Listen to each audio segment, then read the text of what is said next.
Monterrey. Buenos días, buenas tardes a todos, donde quiera que estén escuchándonos. Me da muchísimo gusto presentar en esta ocasión, en el primer Congreso de Egresados de los programas de posgrado de la Escuela de Educación y Humanidades en el Tecnológico de Monterrey, a la doctora Aletia Fernández de la Reguera Aedo, egresada de nuestro posgrado en Estudios Humanísticos en nivel doctorado, a quien le doy la bienvenida esta tarde aquí al Campus Monterrey.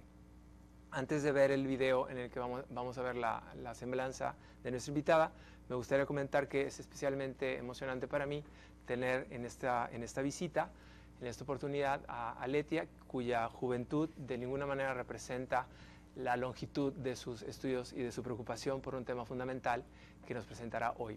Antes de entrar a cuadro, estábamos comentando sobre la necesidad de encontrar representaciones fílmicas, narrativas y científicas que nos lleven a entender el proceso de la migración desde otros puntos de vista.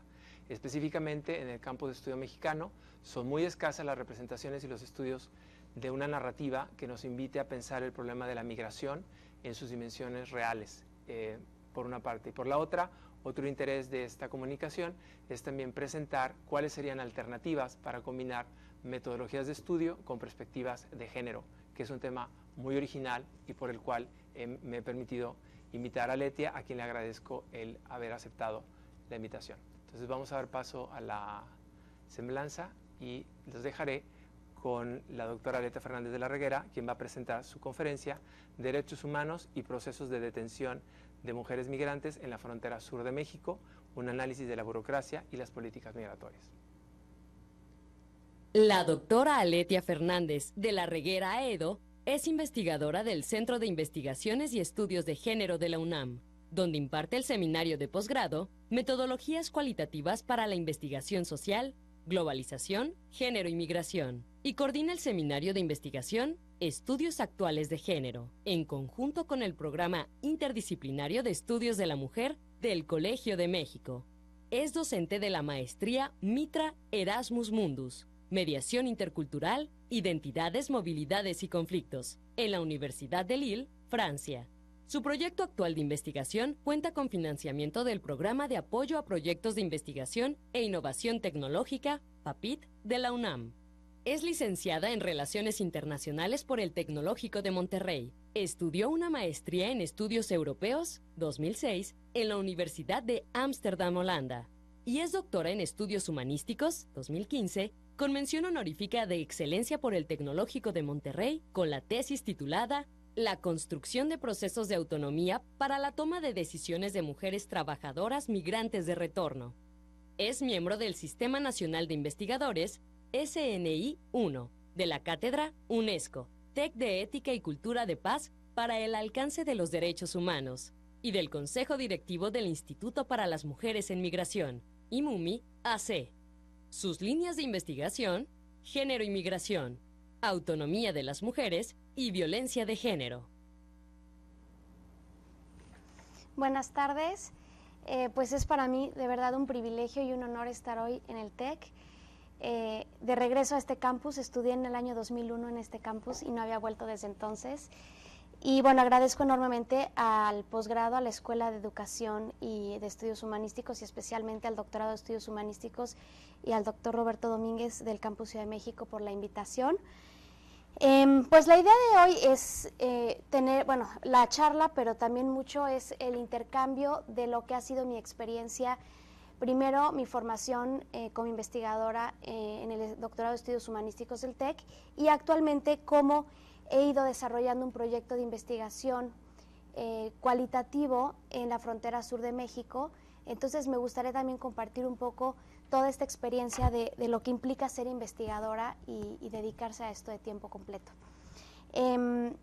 Bueno, la ponencia, como ya se mencionó, se titula Los derechos humanos y los procesos de detención de mujeres migrantes en la frontera sur de México, un análisis de la burocracia y políticas migratorias. Este es un proyecto que inicié desde el Centro de Investigaciones y Estudios de Género de la UNAM en el año 2015 y pues al principio no tenía yo muy claro por dónde iba yo a empezar a trabajar en frontera sur. Es una frontera muy compleja quienes han ido a Chiapas, han estado en la ciudad de Tapachula y en la frontera con Guatemala, tiene características muy peculiares. Es una frontera que a lo largo de los últimos 20 años ha tenido cambios muy importantes en el sentido que se ha vuelto una frontera pues de mucha violencia, muchas violaciones contra los centroamericanos que van no solamente en tránsito, como se pensaba antes, que era una frontera que recibía de paso a flujos de migrantes de Guatemala, de El Salvador, de Honduras, que su objetivo era llegar a Estados Unidos. Actualmente es una frontera que ha cambiado mucho porque es un sitio donde los migrantes llegan muchas veces a solicitar refugio. Entonces ya ni siquiera estamos hablando de una mano de obra migrante que se solicita, gracias, en esta frontera, sino estamos hablando de un entorno de mucha violencia donde las personas, las familias llegan a pedir refugio. Entonces, bueno, voy a hablarles un poquito de la configuración de la frontera y más adelante cómo fui llegando a este tema que tiene que ver con los procesos de detención de las mujeres centroamericanas. Hago investigación de campo dentro de la estación migratoria en Tapachula y de ahí voy recuperando las historias de hombres y mujeres, sobre todo mujeres, pero también de familias y también de varones solteros, jóvenes, quienes están en procesos de detención para entender de qué manera las autoridades migratorias están implementando la política migratoria. Entonces, bueno, voy a comenzar con la ponencia y voy a ir teniendo algunas pausas para irles platicando un poco de manera más informal cómo es que he llevado a cabo este proceso.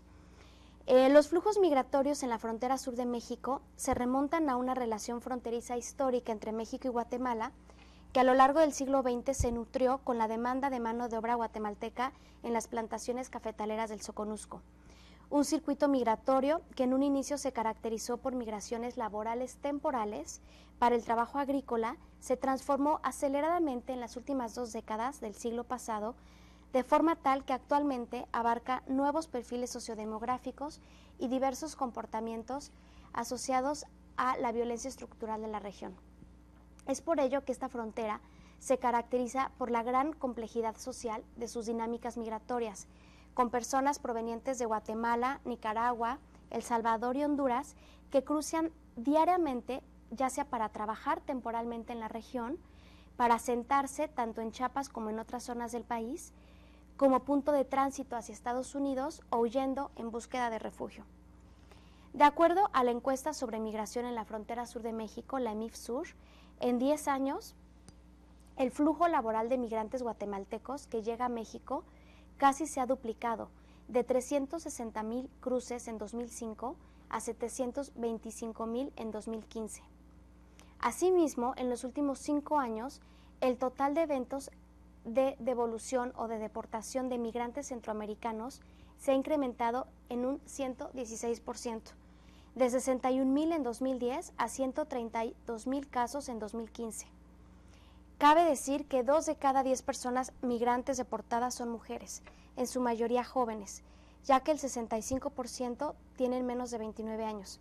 Esto es algo que es característico no solo de la frontera sur, también de frontera norte. Estamos viendo que es mucho mayor el número de hombres deportados que de mujeres. Sobre todo, tenemos que pensar en cómo están configurados los flujos. Si vemos como el stock, el número ya amplio de mujeres centroamericanas que residen en Chiapas, es bastante similar al porcentaje de hombres, es decir, estamos hablando casi de entre un 40 y un 50% de población de mujeres migrantes en frontera sur, pero porque su movilidad tiende a ser más lenta que la movilidad de los hombres. Si vemos por otro lado la estadística de cruces anuales, cruzan muchos más hombres que mujeres, pero los hombres tal vez sus rutas son más rápidas. Las mujeres tienen que tener estrategias distintas para cruzar por el territorio mexicano. Sí, por eso ahora que se conoce más esto del tren llamado La Bestia, pues son muchas más historias de hombres, varones que están en La Bestia. Las mujeres casi no se suben al tren porque usan otras estrategias. Las mujeres migran a pie, migran en autobús, van por zonas que podrían ser un poco menos riesgosas para ellas que viajar en el tren.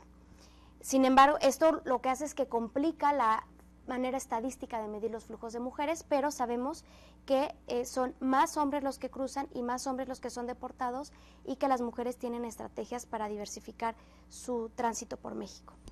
Bueno, según esta encuesta, el porcentaje de mujeres migrantes provenientes de Guatemala se ha reducido en los últimos 10 años. Es decir, el flujo total aumentó, pero de mujeres ha disminuido. En el 2005, el 23% de los cruces estaba conformado por mujeres. En 2010, el 27.6%, y para el 2015 bajó al 9%. Lo que se puede explicar por la alza en la violencia en la zona fronteriza y los diversos riesgos que enfrentan las mujeres que migran. La mayor parte de los casos que he documentado son mujeres que migran en condiciones muy precarias. Pensemos que la migración de muchas de estas mujeres, sobre todo las mujeres que vienen de Honduras y de El Salvador, son decisiones que se toman de forma, más bien en un contexto de mucha violencia, están escapando tal vez de una pareja violenta, o está todo este asunto de las maras, de las pandillas en Centroamérica. Entonces las mujeres no tienen mucho tiempo de planear la migración. Migran con muy poco dinero, migran con pocas redes, lo cual diferencia mucho el flujo centroamericano hacia México que la migración que va de México a Estados Unidos. Es decir, pensaríamos que por la cercanía geográfica podrían llegar a tener más redes en México, pero es difícil que conozcan gente, que haya una red de apoyo. Yo he conocido mujeres que migran con 50 pesos en la bolsa, y que con toda esta idea de que hay trabajo o una posibilidad de emplearse como trabajadoras domésticas o trabajadoras sexuales, pues las mujeres piensan que pueden ir logrando formas de sobrevivencia a lo largo de la ruta. Entonces, bueno, esto hace que verdaderamente los riesgos sean mayores, y actualmente las mujeres enfrentan mayores vulnerabilidades para cruzar. Hay un gran desconocimiento en torno a cómo y en qué condiciones se llevan a cabo los procesos migratorios. Y una vez que las mujeres son detenidas, poco sabemos acerca de cómo se lleva a cabo su deportación. Las teorías migratorias, desde la mitad del siglo XX y todo el desarrollo teórico, sobre todo, que fue muy fructífero en los 80s, en los 90s, no contemplaban la perspectiva de género. Se pensaba que las mujeres migraban como acompañantes de sus parejas o de sus familias. ¿Qué fue lo que hizo o cuáles son las aportaciones de los estudios de género en materia migratoria? Pues que se empieza a estudiar que las mujeres migran en condiciones diferenciadas, y que hay muchos tipos de mujeres que migran. Migran mujeres acompañantes de sus parejas, pero también migran mujeres jóvenes, mujeres solteras, mujeres que son madres solteras. Es decir, sociodemográficamente se amplía mucho el tipo de mujer migrante que vemos tanto en frontera sur como en frontera norte. Lamentablemente son menos los estudios en frontera sur para entender las condiciones que suceden en esta frontera. Normalmente se piensa en las mujeres de Guatemala que migran para ser trabajadoras del hogar en Chiapas, en condiciones muy precarias, pero como una migración circular, ¿no? Que trabajan inclusive el cruce diario, ¿no? Viven en Guatemala, pero trabajan en México. Sin embargo, hemos visto que se ha complejizado mucho el fenómeno, y hay mujeres que no solamente migran para trabajar, sino muchas están, como les digo, huyendo de situaciones muy graves de violencia. Ahora, si sabemos poco de cómo migran, sabemos todavía menos de qué pasa cuando las detienen y cuando las deportan.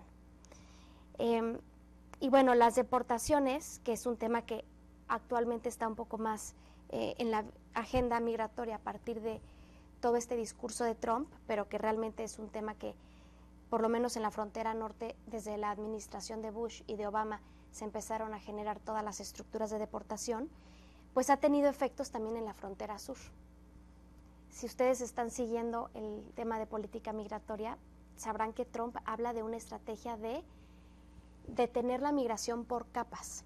Entonces, la frontera sur actualmente, las instalaciones de las autoridades migratorias, pues tienen mucha inversión del gobierno norteamericano para mayor tecnología y mejorar los sistemas de detención. Es decir, la frontera sur en México está siendo parte del trabajo para ir procurando que menos flujos lleguen a la frontera norte. Entonces, sabemos realmente poco de qué pasa. Es difícil también hacer investigación en esta frontera, es difícil poderse acercar a las historias y sobre todo a cómo se dan los procesos de detención. Pero bueno, sabemos que estas deportaciones de mujeres centroamericanas que son detenidas en México y regresadas a sus países, pues más allá de ser acciones para regular y controlar los flujos migratorios, en realidad son una expresión de un sistema de exclusión social y de violencia estructural y cultural. Hay mucha discriminación, hay mucha estigmatización contra las mujeres en la frontera sur. Y pues fractura la vida de miles de mujeres y sus familias. A los pocos estudios sobre las dinámicas migratorias en frontera sur, dadas las dificultades metodológicas para identificar a los flujos de migrantes y sus diversos comportamientos, y la invisibilidad de las violaciones de derechos humanos, se suma el desconocimiento sobre cómo funciona la burocracia de la deportación y de las solicitudes de refugio en México, por lo que es fundamental generar conocimiento en torno a las experiencias de las personas migrantes en su interacción con las autoridades migratorias. Es decir, por un lado hay una dificultad metodológica para poder contabilizar los flujos. Las encuestas, la EMIF Sur y la EMIF Norte, lo que cuentan son casos de cruces. Entonces sabemos cuántos cruces hay al año, pero no sabemos si una misma persona realiza varios cruces al año. Entonces siempre yo a mis alumnos les digo, cuando estamos estudiando estadística migratoria, aguas, porque tenemos que entender cómo está construido. Y en el caso de frontera sur, pues es muy difícil porque lo que se está midiendo son los números de cruces y lo que se documenta menos es, bueno, en qué condiciones se deporta, qué nacionalidades son las que viven, dependiendo qué nacionalidad viven procesos distintos, ¿no? Tiene que ver mucho también con las relaciones que hay con el consulado, los acuerdos que México tenga con los países a los que se está deportando. Bueno, pues en esta ponencia lo que voy a presentar son algunos de los primeros hallazgos de una investigación sociológica con un enfoque cualitativo que desarrollo desde 2016 en la ciudad de Tapachula, Chiapas. Mi primer acercamiento al campo fue en noviembre del 2015, cuando viajé a esta ciudad fronteriza e identifiqué, mediante charlas informales con trabajadoras sexuales centroamericanas que habían sido deportadas, que sus procesos de deportación se llevaron a cabo en condiciones muy diversas, lo que sugiere la posible violación al debido proceso. Es decir, tuve como surgen muchas veces los temas de la investigación social, es un poco también el feeling y cómo uno va hablando con la gente y cuando vas detectando que ahí hay un tema importante. Y yo estaba en Tapachula, acompañé a una colega a un congreso y a la hora del almuerzo estábamos conviviendo con algunas trabajadoras sexuales y ellas empezaron a narrar sus historias de deportación. Entonces me di cuenta que a las hondureñas les va de una forma, a las salvadoreñas de otra, a las guatemaltecas de otra. Y ahí fue cuando me hice la pregunta, ¿por qué había diversidad en los casos? Y si el tema de ser de alguna nacionalidad específica tiene que ver con cómo te trata la autoridad migratoria. Entonces empecé a pensar en, bueno, los funcionarios públicos son personas, ¿no? Y son personas que también discriminan, que también tienen estigmas, que también tienen propias historias de vida y propias subjetividades que hacen que traten de forma diferenciada a las personas con quienes tienen que trabajar.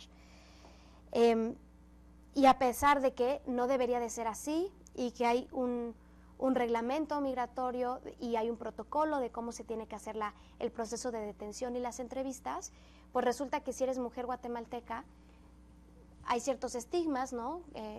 A veces he escuchado frases como las guatemaltecas, pues es que son muy ignorantes, o las guatemaltecas vienen al trabajo doméstico y se van, y mientras que las salvadoreñas son mujeres que vienen a bajar maridos, son más blancas, entonces el color de su piel también hace que parezcan que son mujeres que están ahí para el trabajo sexual, porque pueden llegar a ser más atractivas en un país tan clasista como México, donde el color de la piel define también muchas de tus pues, capacidades y capitales para tener acceso a ciertos empleos, ¿no? Entonces hay un estigma contra las salvadoreñas y las hondureñas hacia el trabajo sexual, con las guatemaltecas hacia el trabajo doméstico. Bueno, entonces empecé a hacerme esta pregunta y pensé, bueno, esto podría ser resultado tanto del desconocimiento de los funcionarios sobre los protocolos que deben seguir para garantizar el respeto a los derechos humanos, como de un uso discrecional de la política migratoria, que es un poco esto que estoy explicando, ¿no?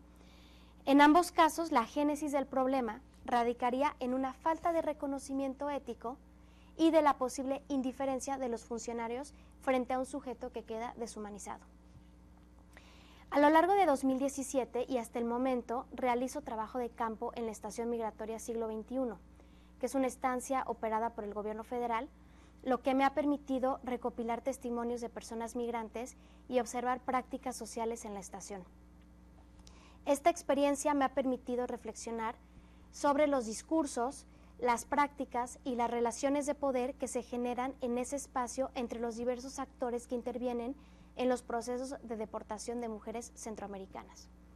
En la estación migratoria, no solamente las mujeres están en contacto con la autoridad, sino también están en contacto con organismos de la sociedad civil, también están en contacto con organismos internacionales como el ACNUR, como la OIM y con la Comisión Nacional de Derechos Humanos. O sea, hay una serie de actores gubernamentales y no gubernamentales que están gestionando, están interactuando en los procesos de deportación, de solicitud de refugio, de detención de las poblaciones centroamericanas. El acercamiento etnográfico es tanto un enfoque, un método y una forma de estructurar textos que proviene de la antropología, y actualmente es muy valorado en el mundo de la investigación cualitativa, porque es una concepción y práctica de conocimiento que busca comprender los fenómenos sociales desde la perspectiva de sus miembros.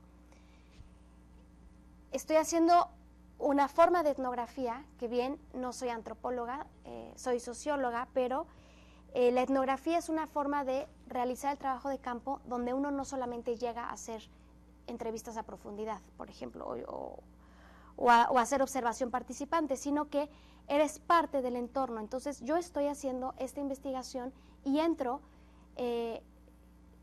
como parte del personal que apoya de sociedad civil los casos de detención o los casos de solicitud de refugio. Entonces entro como investigadora, pero al mismo tiempo también estoy apoyando en funciones reales que suceden en la estación, que es apoyar con documentar los casos, detectar cuáles son las necesidades urgentes, ¿no?, para resolver, y que a través de una organización de la sociedad civil se pueden canalizar. Entonces este es un tipo de un acercamiento etnográfico, es decir, soy parte de la dinámica del lugar, lo que tiene sus ventajas y sus desventajas. En este sentido, una ventaja pues es que eres parte de lo cotidiano. Entonces uno puede empezar a observar, a escuchar y a detectar situaciones que están en la práctica diaria. Hay veces que pensamos que en una entrevista podemos obtener la información necesaria, pero muchas veces no está ahí. Está justamente en lo que no se dice, está justamente en lo que parece obvio del lugar y que para nosotros que somos externos a lo que estamos estudiando, pues no nos parece tan obvio, ¿no? A veces hay más información que es más rica cuando escuchas cómo interactúan o cómo se hablan entre sí, los chistes, los diálogos que tienen entre migrantes o entre los mismos agentes migratorios, ¿no?, cómo se están dirigiendo entre ellos, que lo que me podría dar una entrevista. En mi caso, mi formación académica no es la antropología, pero he descubierto a la etnografía como un método, un enfoque y una forma de producir una narrativa que me permite justamente la flexibilidad necesaria para explorar en el campo la complejidad social de lo que deseo observar y comprender. Un poco esto que estoy explicando, ¿no?, el poder estar ahí y si estás pues pasas unas 3, 4, 5 horas diarias, ojalá y fuera diaria, pero no vivo allá, vivo en la Ciudad de México, pero cuando hago campo, pues me voy una semana y intento estar ahí lo más que puedo, pues uno empieza a observar muchas cosas. Con la etnografía he podido identificar los distintos actores que forman parte de los procesos de privación de libertad y de deportación de personas migrantes, especialmente mujeres provenientes de Guatemala, Honduras, El Salvador, en la estación migratoria. Además, la etnografía me permite observar la cotidianidad, tanto lo explícito como lo implícito en las interacciones diarias entre las personas migrantes detenidas y los agentes migratorios, los guardias de seguridad y el personal de las organizaciones de ayuda humanitaria que ingresan a la estación. Mi interacción con las personas migrantes se limita a estar presente y en ocasiones puedo participar en algunas de las entrevistas que realiza el personal de la organización de la sociedad civil con la que colaboro cuando están entrevistando a personas migrantes. son muy pocas las organizaciones de la sociedad civil que tienen permiso para entrar en la estación. Realizar investigación de este enfoque cualitativo en espacios de encierro, como prisiones o como en la estación migratoria, es difícil, porque no tenemos fácil acceso como investigadores. Pero bueno, yo he tenido la oportunidad y la confianza de ingresar y de poder asistir a las personas migrantes que permanecen en la estación junto con esta organización. Esta organización lo que hace es que identifica casos para apoyar en la solicitud de refugio o diversas gestiones para facilitar la estancia en México, mejorar las condiciones dentro de la estación migratoria y tener acceso a procesos de justicia. Normalmente las entrevistas son cortas, debido a que el tiempo es reducido y hay muchas personas que atender en una mañana. Sin embargo, en 2 ocasiones he podido realizar entrevistas más largas, lo que me ha permitido profundizar en los casos de las personas migrantes entrevistadas. He tenido ocasiones en que tenemos 15 personas que atender en un plazo de 3 horas. Entonces no es nada, o sea, tenemos 10 minutos con cada persona, pero he tenido pues la posibilidad también de tener más tiempo con algunas migrantes y es uno de los casos que les voy a presentar hoy. Bueno, cuando estoy en interacción con ellas, en los relatos que ellas comparten conmigo y en mis notas de campo, he podido documentar muchas prácticas que están relacionadas a una violencia cultural que estigmatiza a las mujeres migrantes y también a una violencia estructural que tiene que ver con esta teoría de que, de hecho, se trabaja mucho aquí desde la Cátedra TEC de Ética y Derechos Humanos con la doctora Dora Elvira García, la teoría de violencia estructural y cultural de Johan Galtung. Es decir, cómo hay un continuum de violencia y normalmente estamos enfocados en la violencia directa o en el caso que es más evidente como una detención o una deportación o un asesinato. Pero detrás tenemos que entender ese continuum de violencia que es la violencia estructural, lo que quiere decir que es la privación de los derechos y las necesidades básicas para el funcionamiento humano, es decir, que las personas no tengan acceso a alimentos, que no tengan acceso a servicios de salud, que no tengan acceso a procesos de justicia, que no tengan la libertad y la tranquilidad para moverse en las calles. Eso es la violencia estructural, que está legitimada, justificada por una violencia cultural que tiene que ver con los discursos, con las creencias de, bueno, pues la gente, ¿para qué migran? Si ya saben que les va a pasar esto, ¿no? O las mujeres, pues claro, abusan sexualmente de ellas porque iban con una falda muy corta, ¿no? O sea, son todos estos discursos que están estigmatizando a las personas que están sufriendo diferentes formas de violencia. En este caso, lo que les comentaba, esta estigmatización en contra de los migrantes e irlos deshumanizando durante el proceso que permanecen en la estación.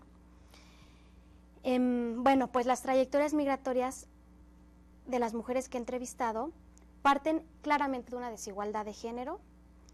Es muy común, como les dije, que vengan de entornos muy violentos en la familia y en la comunidad, pero por otro lado también está este tema de la nacionalidad y el físico. He tenido casos de familias hondureñas, una familia hondureña mestiza y una familia hondureña garífona, es decir, gente de color, y el trato es completamente diferenciado, ¿sí? Entonces hay estigma también contra la gente de color dentro de la estación migratoria, obviamente por su calidad migratoria irregular. Entonces, bueno, a continuación les voy a presentar uno de los casos que he estudiado, que es el caso de Mariana.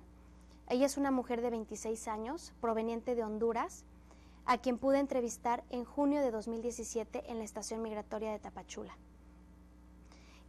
Antes de empezar a explicar la historia de Mariana, quiero explicar que la investigación se concentra en conocer cómo las subjetividades de los funcionarios públicos impactan en la política migratoria de deportación. Es decir, cómo lo que el sujeto funcionario piensa, sus creencias, las formas en que discrimina van a afectar cómo trata a las personas dentro de la estación y sobre todo los casos. Entonces ahí es un reto muy grande en política pública porque las subjetividades son parte de todo el proceso del desempeño laboral y cómo se van generando los procesos, en este caso en política migratoria. pero a la par pues también he detectado muchos casos y testimonios de las migrantes, es decir, yo entrevisto a los funcionarios, entrevisto también a los exagentes, que son los que me platican también sus historias de vida, cómo es que trabajan ahí, cuáles son sus frustraciones dentro de su trabajo, qué les gusta, qué no, y cuáles son los retos que viven. Pero también entrevisto a la otra parte, obviamente, entrevisto a las y los migrantes para conocer pues cuáles son los problemas más grandes que enfrentan durante los procesos de detención y de deportación.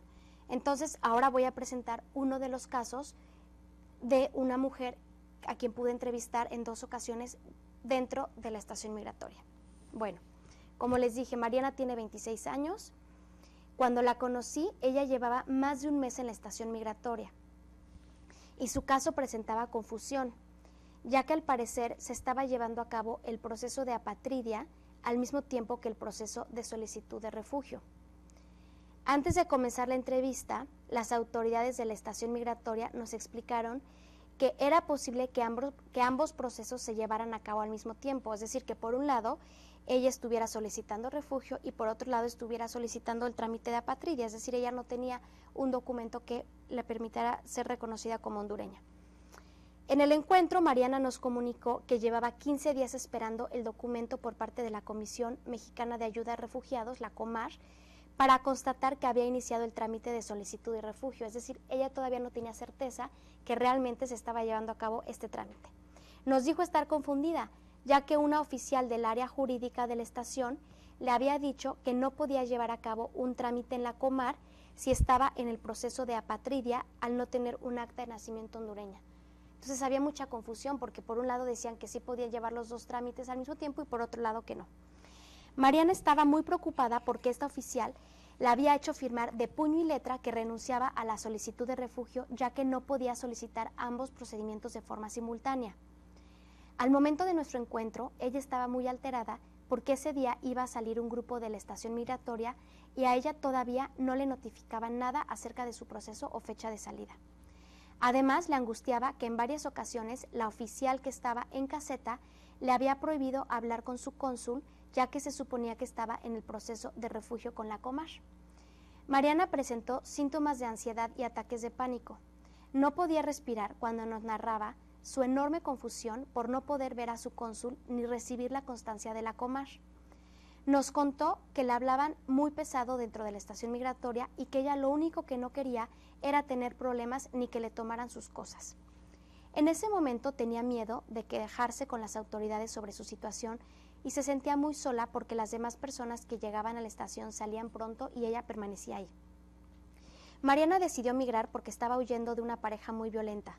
Dejó a sus 2 hijos de 6 y 11 años a cargo de su madre en Honduras, lo que le pesó mucho porque su mamá vive en pobreza y es responsable de su hermana menor y su padrastro enfermo y discapacitado. Dentro de la estación le restringieron las llamadas familiares, lo que en su momento le dificultó saber si su mamá había logrado obtener su acta de nacimiento. Hasta ese momento no había recibido una buena atención por parte de su cónsul, quien no le reconoció como válidos el certificado escolar ni el acta de nacimiento de sus hijos para comprobar su nacionalidad hondureña. Mariana nos describió el horror que sentía por las noches, ya que desde hacía varios días tenía ataques de pánico. En las noches anteriores a nuestro encuentro, había sentido que la querían asustar y escuchaba muchos ruidos que la intimidaban y no le permitían dormir. Describió que se le había subido la presión y tuvo vómitos, que inclusive su presión llegó a 150 y que el médico la tuvo que inyectar. No había menstruado desde que ingresó a la estación migratoria y hasta ese día no le habían facilitado una prueba de embarazo. La sesión con ella duró casi 3 horas en las que pudo expresar sus angustias y poco a poco fue entrando después de varios episodios de ansiedad en un estado de calma. La sesión terminó con el compromiso por parte de la organización con la que colaboró de hablar con las autoridades para entender dónde y cómo estaba atorado su caso. Asimismo, nos comprometimos a informar a las autoridades sobre su estado psicológico y emocional en el encierro, solicitar llamadas telefónicas para que pudiera hablar con su mamá y una prueba de embarazo, así como llevarle un desodorante. 2 días después de esta entrevista la visité. En esta ocasión solamente yo estuve presente. La entrevista duró, al igual que la anterior, casi 3 horas en las que pudimos hablar de aquello que la angustiaba, le daba miedo y le dolía. Mariana expresó su deseo por permanecer en México para trabajar y traer a sus hijos, ya que en Honduras sufre el riesgo de que su expareja la encuentre. Le preocupaba que a raíz de que dejó a su expareja y se fue a casa de su mamá, su hijo menor no estaba asistiendo a la escuela. También le angustiaba la inseguridad en las calles de su pueblo en Honduras, ya que consideraba que sus hijos estaban en riesgo. Dejó a su expareja meses atrás, después de 4 años de vivir con él, porque bebía mucho y la golpeaba. En la última golpiza, la policía se lo llevó 24 horas. Ese día, ella le prometió a su hijo menor que no volvería a presenciar la violencia. Los días previos a dejar a su pareja, ella simuló que todo estaba tranquilo, y mientras él salió a buscar un cuarto para rentar, ya que los iban a desalojar de su residencia, ella se fue con el apoyo económico de su casera y de otras amigas. Salió de la isla donde vivía para llegar a casa de su mamá con su hijo menor. El mayor desde hace varios años vive con la abuela. Mariana llegó muy golpeada, por lo que le tomó un mes recuperarse y decidir migrar. Viajó con muy poco dinero. En Guatemala la detuvieron y le quitaron lo poco que llevaba. Llegó a Tapachula, donde le regalaron un refresco, y de ahí llegó a Tuxtla con las ganas de trabajar. El mismo día en que llegó a Tuxtla fue aprendida por las autoridades mexicanas. En la segunda entrevista le informamos que efectivamente el problema había sido que el trámite de apatridia obstaculizó el trámite de refugio y que actualmente las autoridades ya estaban informadas de su caso. Lo más pertinente sería continuar el trámite de apatridia y si se llegara a retrasar, se volvería a activar el trámite de solicitud de refugio. Ese día llegó un visitador de la Comisión Nacional de Derechos Humanos a hacerle un muy breve cuestionario y le explicaron que las autoridades estaban al tanto de lo que estaba ocurriendo con su caso. Le dieron una prueba de embarazo que salió negativa y ese día estaba un poco más tranquila con esperanzas de que pronto podría salir de la estación migratoria. El testimonio de Mariana muestra condiciones bastante comunes en las historias de las mujeres centroamericanas que he conocido en la estación migratoria. La gran mayoría migra para escapar de la violencia en su país, algunas de amenazas de muerte por parte de sus parejas o de pandillas. Migran con muy poco dinero y con poco capital social. Sería posible asumir que la cercanía geográfica les permite tener redes en México de acogida, pero las mujeres que he entrevistado, como lo comenté, en su mayoría migran solas sin haber tenido el tiempo de planear el viaje y con muy pocos recursos. Al entrar en contacto con las autoridades mexicanas, pocas veces se les explica a las personas migrantes que tienen derecho a solicitar refugio. Esa labor comúnmente la realiza el personal de ACNUR, de la Agencia de Naciones Unidas para los Refugiados, que tiene acceso a la estación migratoria. Cifras de la Comar muestra que en 2017, de las 5.876 mujeres que solicitaron refugio, solamente el 32% concluyó su trámite y el 15% de las solicitudes están bajo la categoría de reconocidas. El principal problema que he observado es la limitación que tienen las migrantes para demostrar la autenticidad del caso que presentan en la solicitud de refugio. Hay ocasiones en que las personas migrantes ya saben que pueden solicitar refugio desde antes de salir de sus países y viajan con la documentación para probar su caso. Pero también hay otras ocasiones, como el de Mariana, que ni siquiera podían localizar su acta de nacimiento en Honduras. Otro de los factores que influye en el proceso de solicitud de refugio es la primera entrevista que se les hace a las personas migrantes cuando ingresan a la estación. En esa entrevista se determina si las personas son candidatas a ser deportadas o a solicitar refugio. Sucede que en ocasiones no se les informa que tienen ese derecho e inician un proceso de deportación. Es decir, un tema central es esa primera entrevista que tienen con los funcionarios dentro de la estación, con los agentes migratorios. Porque el agente migratorio va a levantar un expediente donde va a recomendar, la palabra no es recomendar, pero va a proponer o va a definir si esta persona es candidata o no al refugio. Pero si no se les informa ni siquiera que pueden ser solicitantes de refugio, pues también hay una forma de llevar la entrevista donde al final se va encaminando hacia la deportación, no hacia el refugio. ¿Sí? Entonces, esto es un grave problema, que realmente no se está siguiendo realmente este reglamento, ni este discurso político que es que en México la migración es una falta administrativa y no un delito.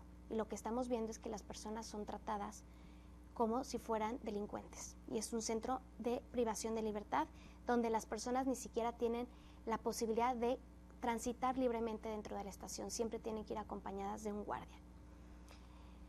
Bueno, a manera de conclusión y para empezar un poco más el diálogo con ustedes, el caso de Mariana, al igual que los demás casos que he podido documentar, muestran la serie de contradicciones e injusticias que viven las personas migrantes detenidas al no ser informadas de sus derechos, a pesar de estar amparadas bajo una ley de migración con un enfoque de derechos humanos. Los problemas comienzan por la desinformación y la discriminación que en muchas ocasiones enfrentan cuando interactúan con las autoridades mexicanas. La etnografía me ha permitido profundizar en el análisis de las prácticas sociales que se generan dentro de la estación, especialmente en torno a la serie de violaciones a derechos humanos que van desde negarles una llamada telefónica, la libertad de movimiento en estas áreas de encierro, el acceso a pañales, a toallas higiénicas, a medicinas y atención médica. Este tipo de información se revela a partir de la práctica etnográfica, que además de la entrevista a profundidad implica, como les dije, el estar presente, el poder observar la cotidianidad de ese espacio social. Esta investigación todavía está en proceso.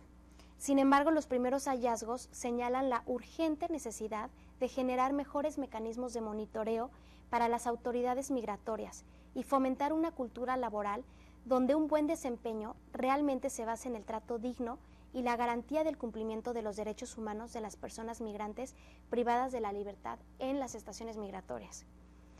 Es también sumamente necesario ampliar el acceso de las organizaciones de la sociedad civil a estos espacios para poder asistir a personas migrantes en sus procesos de detención, deportación y solicitud de refugio. Bueno, pues como les expliqué, sería imposible para mí realizar esta investigación sin el apoyo de la organización de la sociedad civil, lo cual es un punto que es sumamente importante porque a veces en la academia estamos generando nuestros proyectos muy alejados de organizaciones de la sociedad civil.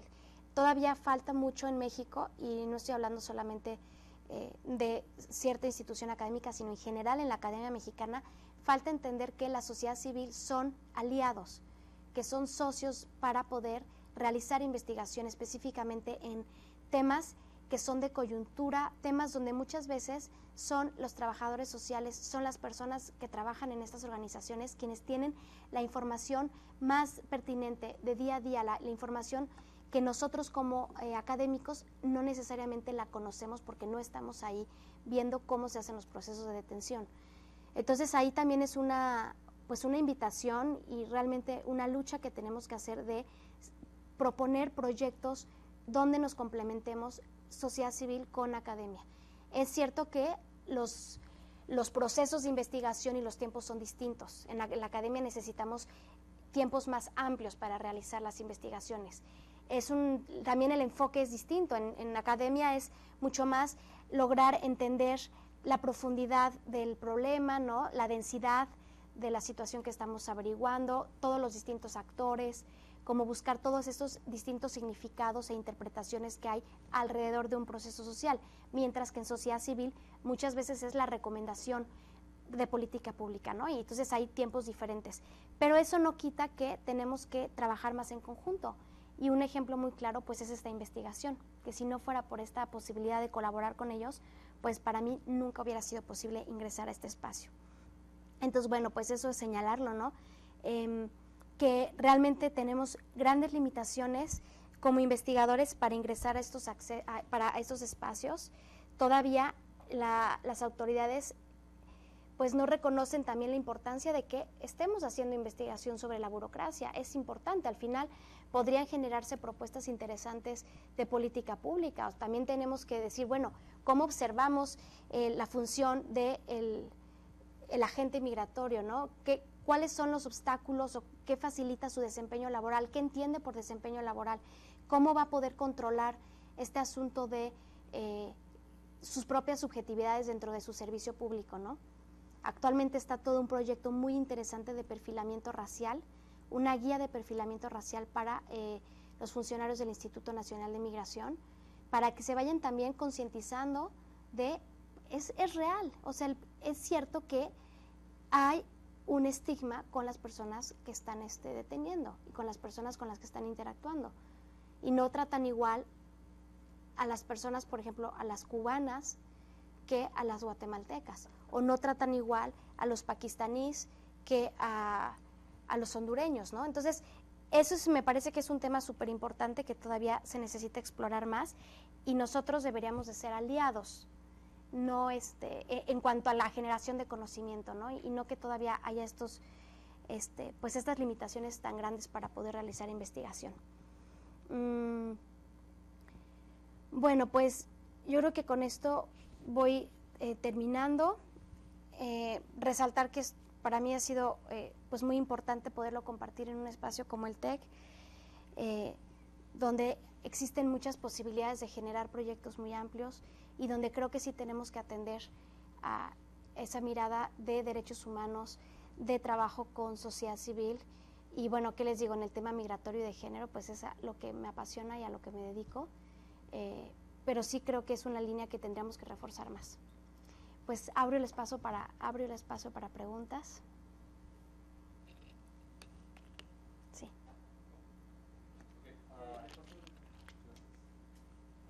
Muchas gracias, Aletia. Hay un investigador de la Universidad de California en Irvine, Robert McKee, está haciendo una investigación llamada Narrativas Digitales. No sé si la conoces. Él está haciendo esta investigación en Baja California, al norte, ¿no? Principalmente en Tijuana, trabajando con deportados. Okay. Entonces él recurrió en un inicio a las entrevistas como un instrumento que es muy común, ¿sí? Para escuchar estas narrativas, y un día se le ocurrió comenzar como las entrevistas eran grabadas, ¿sí? Con cámara, etcétera. Un día se le ocurrió, porque los entrevistados lo solicitaron, que le enseñara cómo se graba.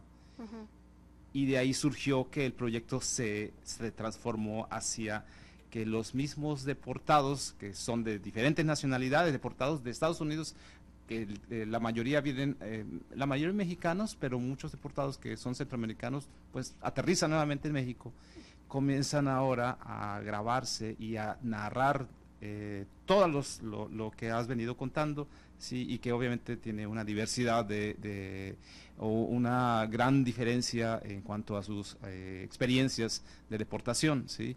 Y esto ha venido generando también que de pronto ahora ellos están haciendo videos pequeños, cortos, los están subiendo a plataformas, blogs, en donde cuentan su experiencia de deportación, pero además están tratando de orientar, por decirlo así, educar a los migrantes, compañeros suyos, gente que desconocen, que están migrando rumbo a otras latitudes, porque ya vivieron esas experiencias que nos estás compartiendo, ¿no? Ese proceso en donde son deshumanizados, ¿sí? Con el paso de su experiencia se dan cuenta de esa deshumanización, también gracias a la charla con asociaciones de apoyo a migrantes, a abogados, empiezan a reconocer que tienen derechos, ¿sí? Y entonces ahora ellos mismos están generando esta información.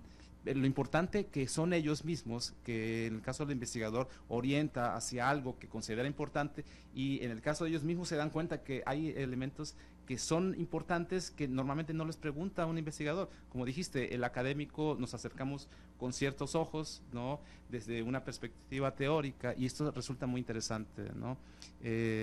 Si te doy por ahí el dato de Robert McKee, es un amigo mío también, claro, de la Universidad de California, porque podría ser interesante que pudieras ver, contrastar un poquito lo que hace, ¿sí?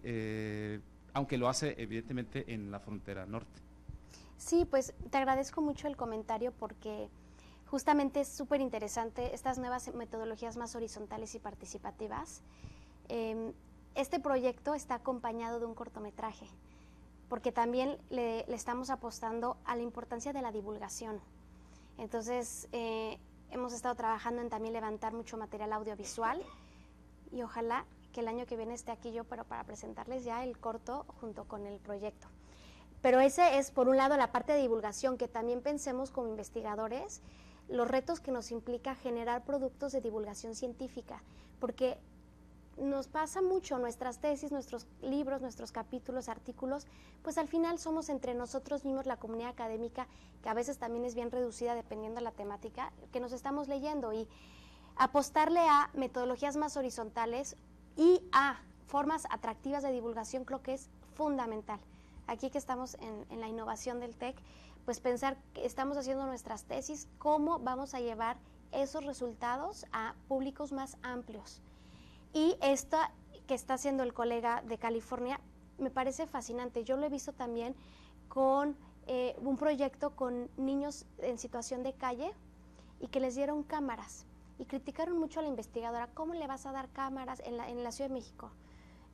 A los niños las van a perder, las van a romper. Bueno, fue magnífico lo que es el resultado, porque los niños con la libertad, con la mirada de creativa de ellos, fueron tomando las fotos para reflejar su propia vida, ¿no? Y entonces, pues sí, eso es tomar en cuenta otras miradas, otras voces, y qué interesante, me gustaría mucho conocer este proyecto de las historias de los deportados desde sus propias narrativas. También es como recuperar el valor de la narrativa, no solamente a través de una narrativa etnográfica como lo que yo estoy haciendo, sino desde las posibilidades y capacidades que cada uno tenemos para narrar nuestra historia, ¿no? Muchas gracias.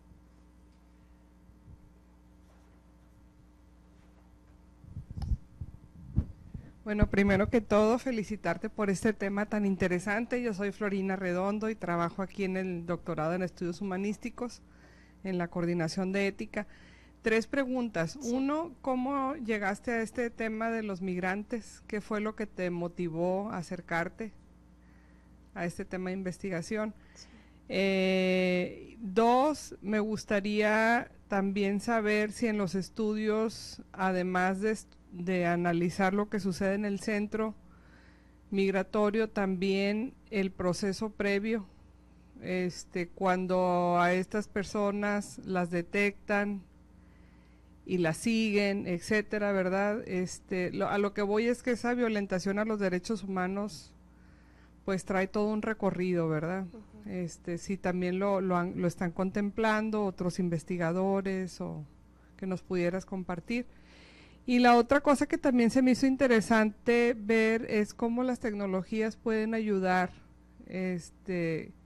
quizás a garantizar un mayor respeto a estos derechos humanos de los migrantes. Estoy hablando quizás, ¿verdad?, que a través de la tecnología podemos lograr procesos en donde haya más transparencia en cuanto al trato.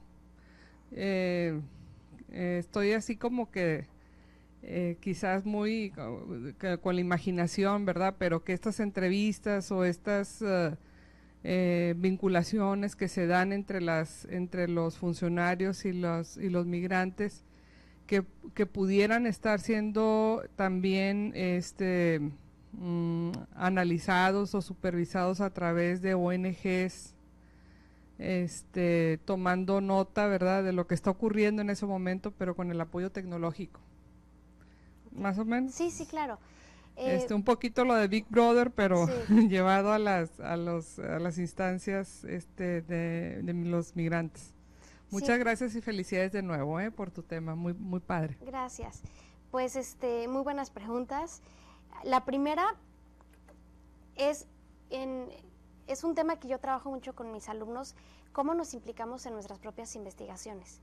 De hecho, tengo un módulo que dentro del seminario que doy, que nos dedicamos a hacer un ejercicio donde escribimos nuestra biografía y detectamos, hay veces que somos conscientes, muchas veces es más de forma inconsciente, por qué nos dedicamos a los temas que nos dedicamos.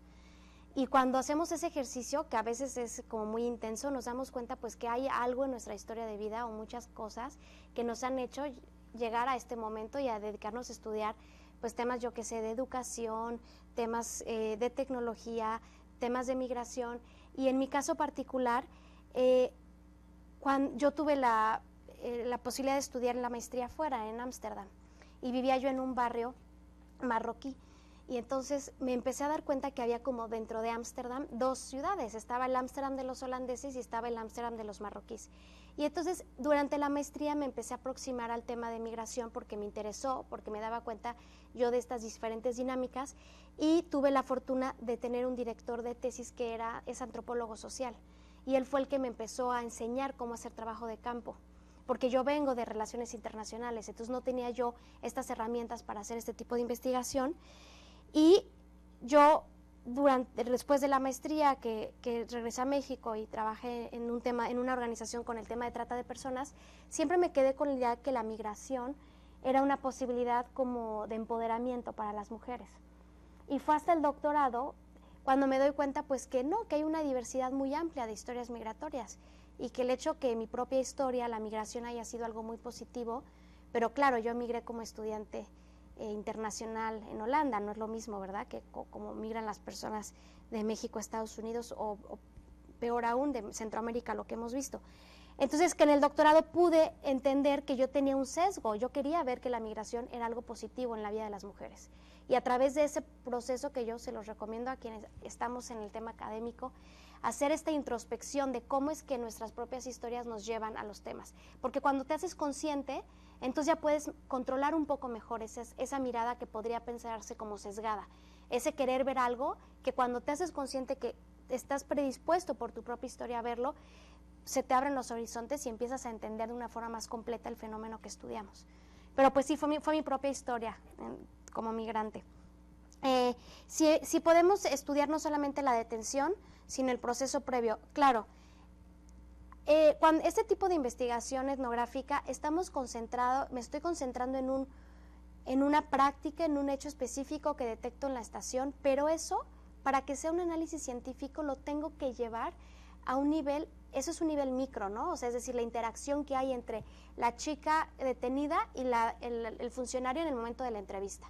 Eso es lo que estoy abordando, pero lo tengo que extrapolar a ver el nivel meso, es decir, el nivel institucional de la interacción social, y el nivel macro, que quiere decir todo esto que estamos viendo desde un enfoque geopolítico, un enfoque también de las violencias culturales en la región, de los problemas económicos de la región, es decir, también desde un proceso histórico, cómo ha ido cambiando los procesos migratorios. Entonces yo siempre como lo trabajo, es decir, nos vamos a ir de lo micro a lo meso y a lo macro para tener una investigación que realmente dé cuenta del fenómeno estudiado. En cuanto a lo de las tecnologías, mira, lamentablemente sí hay tecnología, porque la primera vez que yo entré a la estación todavía no estaban unas máquinas que trajeron de Estados Unidos, que son para tomar los biométricos. Entonces, he ido viendo cómo ha habido un cambio. Y lamentablemente sí hay tecnología, pero no se utiliza justamente como para un trato más justo. Hay tecnología en el sentido que los uniformes de los agentes migratorios tienen un lector óptico. El problema, ese lector óptico está hecho por seguridad del uniforme y del agente. Es decir, si ese uniforme se pierde, se podría saber a quién le pertenece. Esa es la idea original por la cual se hizo el lector óptico. ¿Qué es lo que pasa? Los agentes, muchos no traen el gafete. Es muy grave porque ellos traen un lector óptico que solamente se pueden leer entre ellos con el aparato de lectura óptica. Entonces le dices a la persona con la que estás en la entrevista, ¿quién te hizo eso? ¿Con quién hablaste? No, pues con el señor chaparrito o con la señora gordita de pelo güero. Pero no saben los nombres porque en vez de tener el lector óptico y el gafete, como que esa parte tecnológica ha sustituido que puedan ser identificados. Entonces, pues claro, lo ideal sería que pudiéramos tener unas instalaciones dentro de ese espacio donde se grabaran las entrevistas, o que hubiera una manera de tener una cámara de GESEL, yo qué sé, pero no está contemplado de esa manera. Sí, sí. Yo quería hacer una pregunta. Me llamo Maribel 40. Sí. Yo también me relaciono un poco con este tema porque yo fui inmigrante en Estados Unidos. Okay. Y quería saber cómo los mexicanos sufrimos discriminación en Estados Unidos, cómo se relaciona con la discriminación que sufren los centroamericanos al entrar a México, si es más grave o si puede darse de otra forma. Pues mira, creo que son dos fenómenos distintos. Hay similitudes, pero creo que hay que entender también cómo se han desarrollado los circuitos migratorios en ambas fronteras. Las historias de detención de los mexicanos en Estados Unidos y de deportación son muy crueles. Hay estudios que desde la administración de Bush, que es cuando se empiezan a gestar esta infraestructura en Estados Unidos para generar deportaciones internas. Es decir, anteriormente las deportaciones casi siempre se daban en la línea de la frontera, pero desde Bush, luego con Obama es con quien más deportaciones ha habido, más que actualmente con Trump. Y después con Trump es un sistema que se empieza cada vez a perfeccionar. Entonces, puedes ser detenido en California, pero te llevan a Ohio y ahí estás durante 4 meses en lo que estás en tu juicio y luego te deportan por Texas, ¿no? Entonces, de tal forma que se pierdan todas las posibilidades de contacto y las posibilidades también de apoyo, porque claro, si tu familia se quedó en California, es muy difícil. Además también, a diferencia de lo que yo he visto en la estación migratoria, los estudios de detención que hay en Estados Unidos los esposan de pies y de manos. Están en sitios muy fríos, prácticamente congeladores, con la comida 2 veces al día, comida congelada. Ahora, también en la estación migratoria, un tema es los alimentos. Yo he estado insistiendo, me dicen los alimentos están en mal estado, hasta que pude tener una entrevista donde le dije a una ex agente, descríbeme el alimento. Quiero entender, ¿está en mal estado? Quiere decir que está echado a perder, quiere decir que está insípido, y me dice, es como si dejaras un guisado en el exterior durante 5 días y luego te lo comes, está agrio, ¿no? Entonces, no te voy a decir, no podemos hacer un comparativo, sí sabemos que las condiciones son terribles en ambos sistemas. Lo que creo que es distinto en el sistema de México y de Centroamérica es que hay muchísima corrupción y muchas extorsiones por parte de las autoridades. O sea, tú te encuentras con los migrantes y quien les robó, quien les sacó 50 pesos, extorsiones también no solamente económicas, sino intercambios sexuales con las mujeres, son muchas veces los mismos agentes. Entonces creo que es muy compleja. Está el tema del narcotráfico también, toda esa ruta migratoria que viene del sur. Entonces están víctimas de las autoridades municipales, eso es otro tema, o sea, los policías municipales, los agentes migratorios, los narcotraficantes. Entonces creo que tiene peculiaridades la frontera sur. Y bueno, en el norte está muy, muy fuerte porque hay todo un discurso antimigrante, todo lo que estamos viendo en los medios, ¿no? Hay muchísimo acoso contra la gente que lleva 10, 20 años viviendo en Estados Unidos, pero me parece que, aunque son muy deshumanizantes y crueles las condiciones allá, sí son más institucionalizadas, por decirlo así. No me gusta hacer un comparativo, pero bueno, nos quejamos de lo que nos hacen a los mexicanos en Estados Unidos, pero nosotros no cantamos mal las rancheras en el sur. Sí. Sí. Bueno, mi pregunta es sobre los frutos de tu investigación.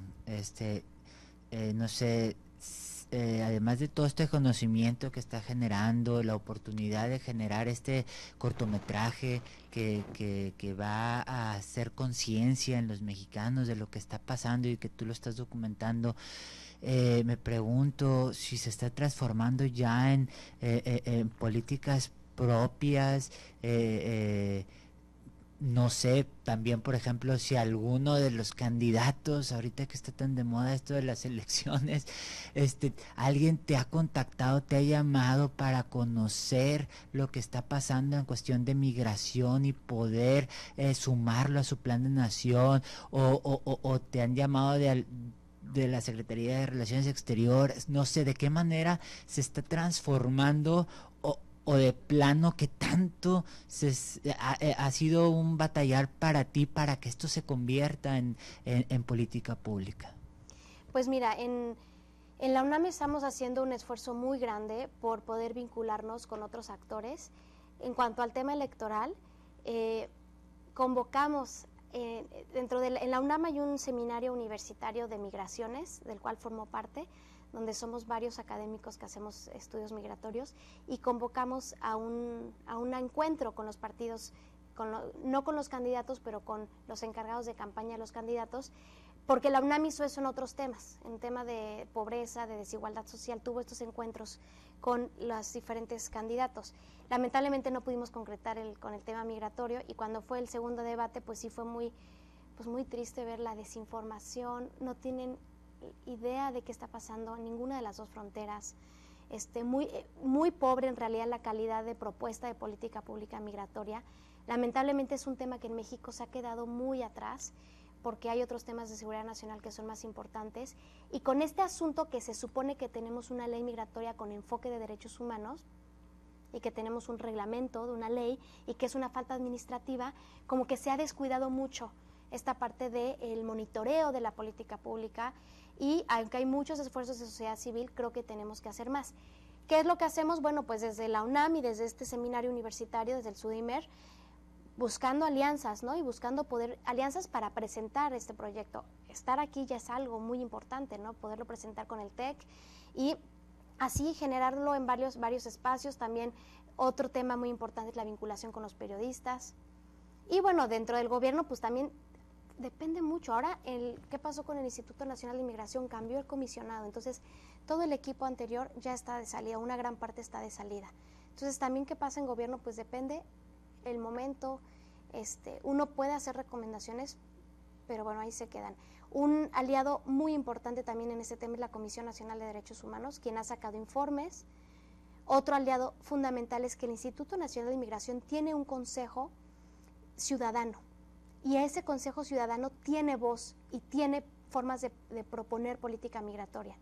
Entonces vamos, sí hay foros, ¿no? Sí hay maneras de acercarse. Lo que pasa es que no hay que bajar el dedo del renglón, y siempre hay que seguir empujando nuevas posibilidades de interlocución con los gobiernos.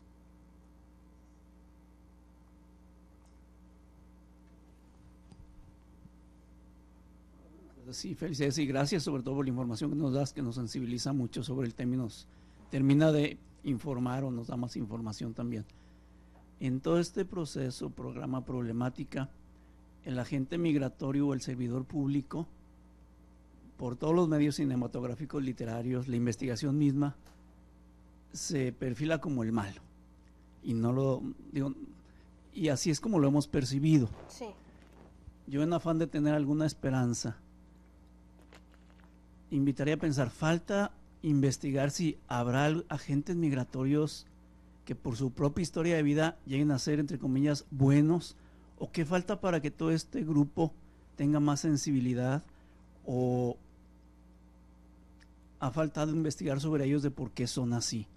Me explico, porque siempre decimos, pues en la burocracia, pues ha de haber algunos buenos, y ojalá esos se conviertan en líderes. Hablo en todas las instituciones, pero en cuanto al agente migratorio, por las películas que vemos, las noticias, pues no nos da esperanza. ¿Qué opinas al respecto? Sí.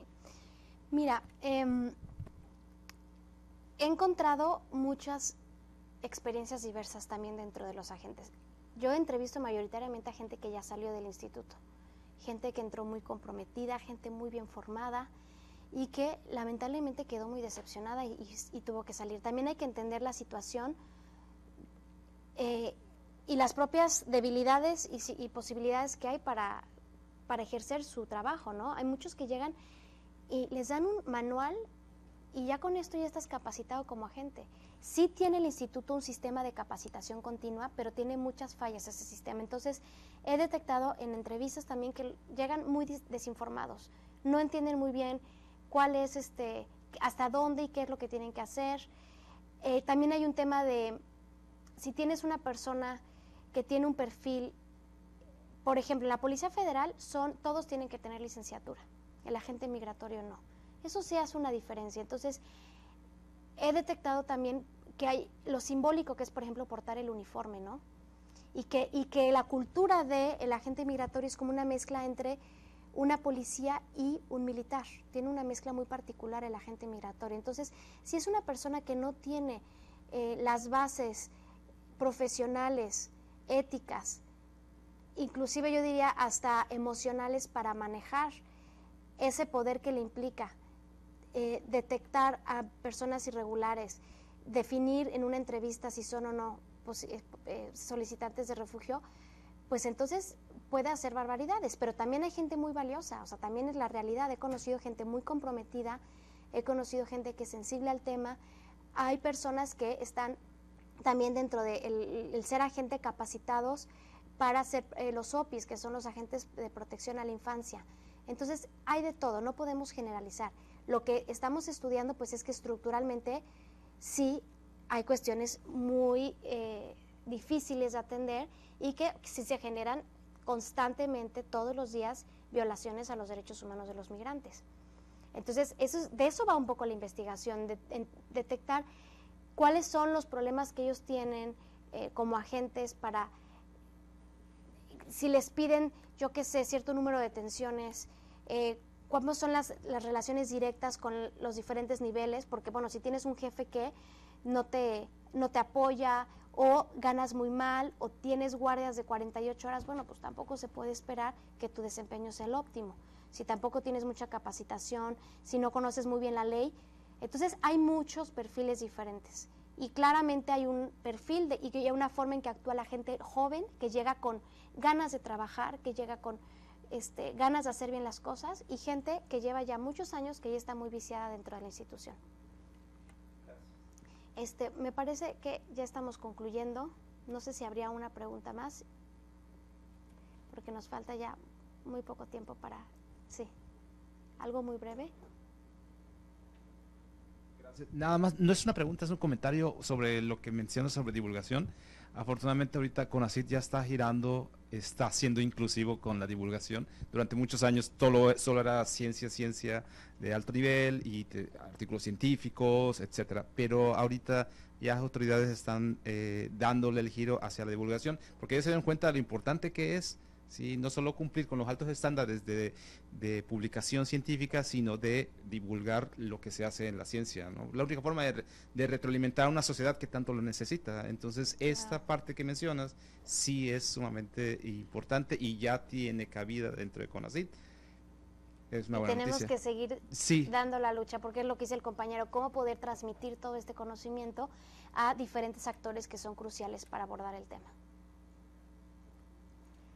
Pues creo que con esto concluyo. Agradezco muchísimo a la Escuela de Educación y de Humanidades por esta invitación y a este público por haber compartido esta tarde con ustedes.